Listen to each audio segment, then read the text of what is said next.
Good morning. I'm excited to introduce the Executive Director of the Southern Tier 8, Jen Gregory, who has been kind enough to join us today from the road.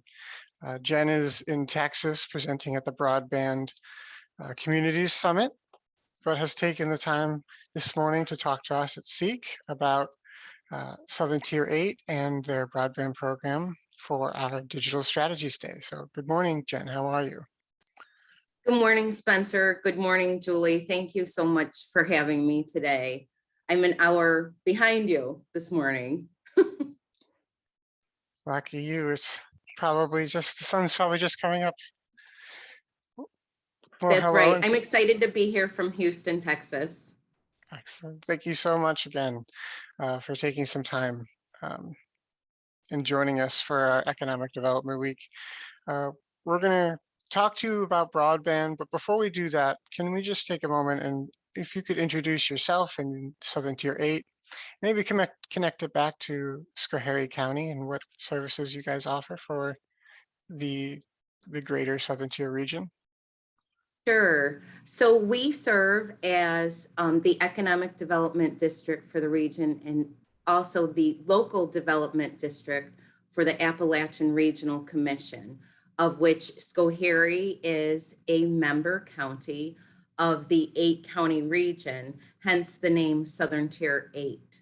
So we help the communities develop projects and try to support them in their investment requests to ARC as they develop programs in economic and community development. Awesome. So it sounds like you guys do a lot for not only the region, but Schoharie County as well. Yes, so we have several projects underway that serve particularly in ag right now with CADE, with SEEC. We've looked at broadband in the past, and now that there's this influx of federal infrastructure dollars, now there's an opportunity to pursue additional investments. Outstanding. Now I want to bring it back to your broadband project that you're in Texas presenting on. This, I think, is particularly interesting for our Digital Strategies Day, and I wanted to get an idea of what the project was and how we can take advantage of it here in Schoharie. Sure. So New York State, I think, has done a great job with investing in broadband over the last several years with build outs. However, broadband infrastructure is based on that return on investment for the private sector provider. So what we're left with, unfortunately, are some pockets of rural disinvestment. So this is an opportunity with the federal infrastructure bills that were passed to incentivize and help those local internet service providers invest in the communities that still need this infrastructure. So what we started in the summer of 2020, when the pandemic hit, everyone realized the value of the internet and so much that it wasn't, oh, we need this, it's we want this, we really need this now. So we said, all right, we'll take another look at this. And so we started establishing a base of working with the 8 counties to say, where are your problems? Where would you like to address this? How do we connect more to the internet service providers? How do we connect to the funding providers? And because they're rural pockets of disinvestment, that means they don't have a large voice, right? You're 3 or 4 homes on a rural road. So the opportunity is if we bring together all of these neighborhoods, then we have a larger pocket for investment as well and can help promote additional investment in this area. So that's what we've been working on, and some of the solutions are last mile calling up the internet service provider and said, hey, we know you were funded for the RDOF fund, or you have a recent project going on. any way you can go down this route, 3 to 4 more miles, and we can get grant dollars to help subsidize your cost to reach those communities.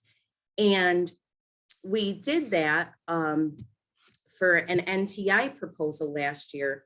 We weren't awarded, we didn't have the volume, but what we learned was that the ISPs are willing. We have great local providers, particularly in Schoharie County, and they're in better shape than a lot of other counties. I know that's hard when you are at the end of that mile and you're that home that isn't served, but they want to help. They also understand it's a commitment of maintaining that infrastructure, particularly in the winter if someone knocks down a pole. But they're willing to help, and they're willing to put in the fiber infrastructure to make sure that it's future-proof for the growth of the community. That sounds great. Could you explain a little bit on what your strategy and approach is to identifying those individuals, those pockets of rural and Sure. So we started with a general hard copy maps that we sent to the schools and the town supervisors, and we're like, can you identify the roads where there are issues? So we had some success with that. So what else we started was we launched a program, not just to hear the needs of the public now and do speed tests, but to maintain this and track our progress over the next 5 to 10 years to see if this is working.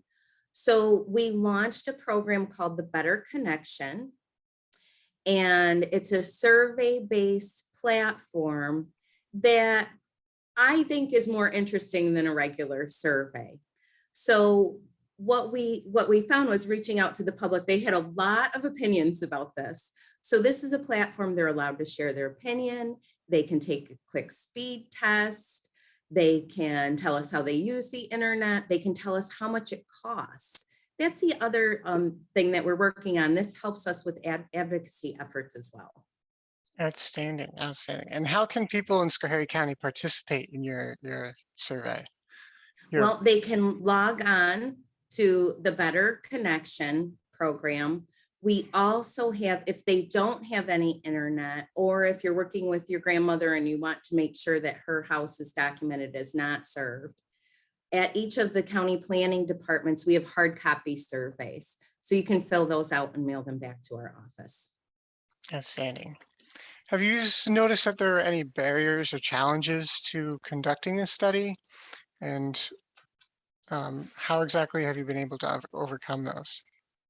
Well, with this study, as it's online, that's what we started providing hard copies to different groups. And now that some of the all the pandemic restrictions are over, we'll be doing more of that as people will be outside of their home. Outstanding. And how, maybe you know some of this, have some data on it already, but do you know exactly how Schoharie County has performed compared to the other counties in the region? Very well, actually. So the participation rate has been higher in Schoharie and Chenango County than our other 8 counties. So thumbs up for Schoharie. Outstanding. Thank you for your engagement. And you have some great internet service providers. So we are working with them. Right now, we've currently had 2 meetings in the last month to see where can we expand the network and build redundancy in this network as well. So I'm super excited about that. Yeah, Jen, on that, this is really with SEEC. On that, can you tell how Schoharie County not just stacks up in the participation? That's super exciting. We have a community of really wonderful, engaged people.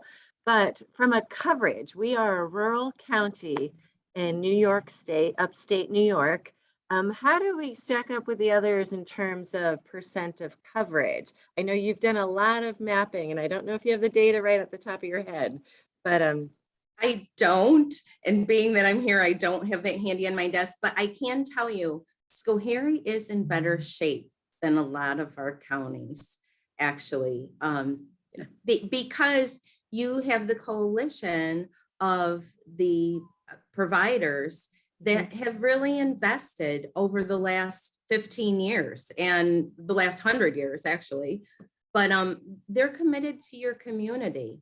So if we can help them in that capital stack of funding this infrastructure, they're seriously taking another look at that as well. And yes, Schoharie is in really good shape with a lot of service. So that's exciting too. Yeah, so I'll tell you what the number is. It's 92% coverage. And I think, and you keep speaking to our service providers, and that's actually led by Midtel. Jim Becker is the president of Midtel, which is a local fifth generation telecommunications company. He's one of our board of directors at SEEC. And you're absolutely right. They've secured tens of millions of dollars to build broadband infrastructure, not just in Schoharie County, but throughout upstate regions through their coalition. So we're really pleased at where we stand, but there's room to grow. There's room to go. We still have more coverage needed. Some of the coverage isn't fantastic outside of those areas where, so it might say that we have coverage, but it might not be great coverage. So we still need to work on that.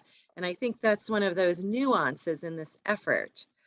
Is that correct too? There's affordability that you touched on, and then coverage, and then is it coverage that's good enough? So I think you have an understanding of Julie. that. So, absolutely. And Jim, what a pioneer in this industry, right? And I can say that being in Texas and hearing from other ILECs that have been in this for 100 years, we're very fortunate to have him in our community. I'm very grateful that he has stuck with it.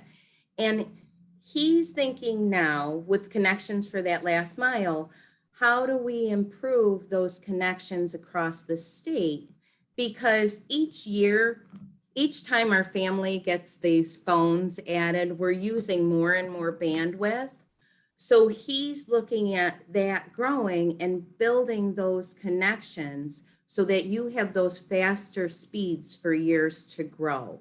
That's a lot of the conversations that we're having with them now to plan for this, because this federal investment that we have this opportunity, I don't know if we'll see that again. So it's very important to look at that now and get those 8% of the community served, Julie. you got it. Actually, that's right. We say 92%, and I love that number, but there's probably more than 8% that want to up their service, which I think is a critical component of this effort today, as you just mentioned. Yeah, absolutely.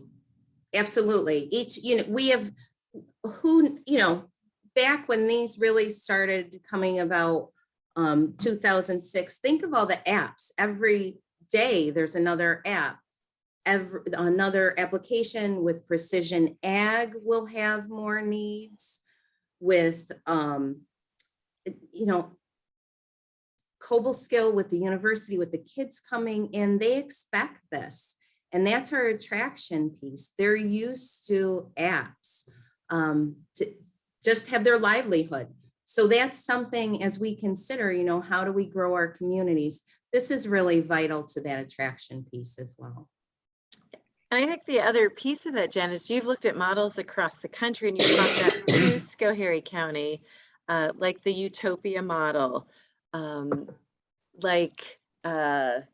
think there was one other group that you looked at for us as well, and you've hosted different sessions to educate us on what's out there, what's best practice. Julie, wait till I bring back what I saw the last couple of days. I'm super excited.